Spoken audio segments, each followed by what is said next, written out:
Voilà, deuxième journée de ce Boxing Day à la française avec presque de l'apéro. Le tube de l'automne qui n'est assurément pas le tube de l'hiver, Lorient, qui accueillait Montpellier et qui s'est fait battre sans discussion sur un très joli coup franc d'entrée de jeu de Savanier, une petite test astucieuse de Wai, et on n'a pas reconnu cette équipe de Lorient, même si au niveau de la transmission ça reste de qualité. Il n'y a plus cette efficacité au moment où ils ont une grande occasion. Mofi se heurte 2 fois sur la même action sur la transversale, donc voilà, ça coince et ça pourrait durer.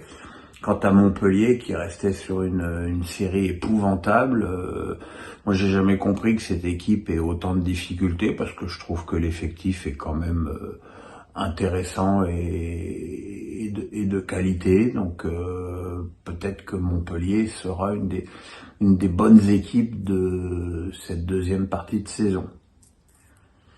Et puis à 19h, on a eu probablement le meilleur match de cette journée avec Reims-Rennes. Alors entendons-nous bien, quand je dis le meilleur match de la journée, c'est surtout de Reims dont je parle. Surtout en première mi-temps où Rennes était totalement inexistant et où Reims s'est baladé. Alors on va être franc, Reims... depuis 5-6 ans, c'est de très très loin l'équipe la plus chiante de Ligue 1. Et là, depuis que Steele est sur le banc, ça change tout. C'est une équipe, puis c'est vrai, depuis qu'ils ont des attaquants aussi, ça change aussi. Le style de jeu est beaucoup plus tranchant, ça joue beaucoup plus vite vers l'avant, sans perdre de ses qualité défensive légendaire. Donc c'est vraiment une très très belle prestation rémoise, avec une très jolie volée de Balogun, une autre volée de Steele. C'est encore un but de Balogun qui va contrer un mauvais dégagement de Mandanda sur Omari. Omari, si tu savais.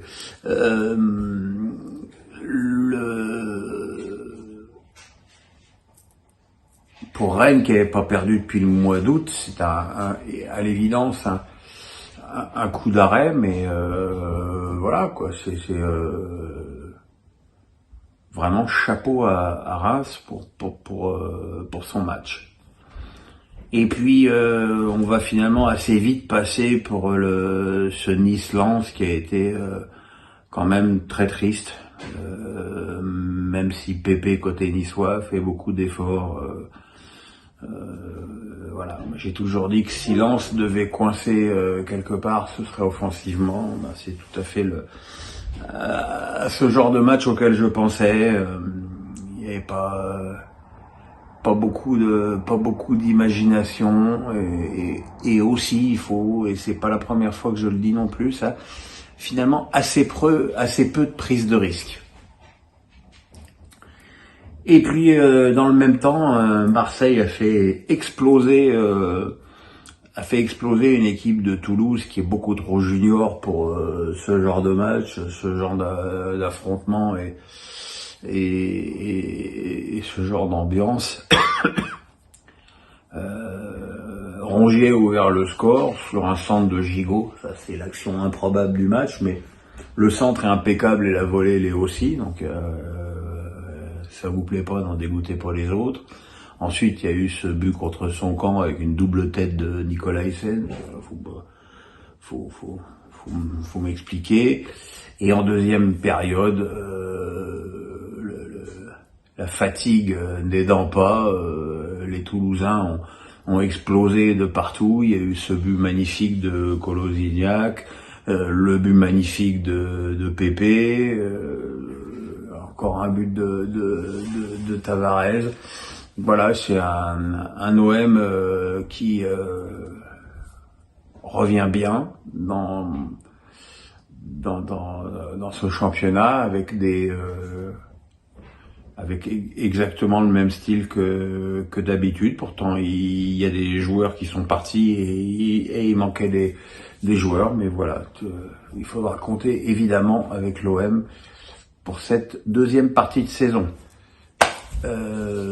Portez-vous bien. Je vous embrasse et à l'année prochaine.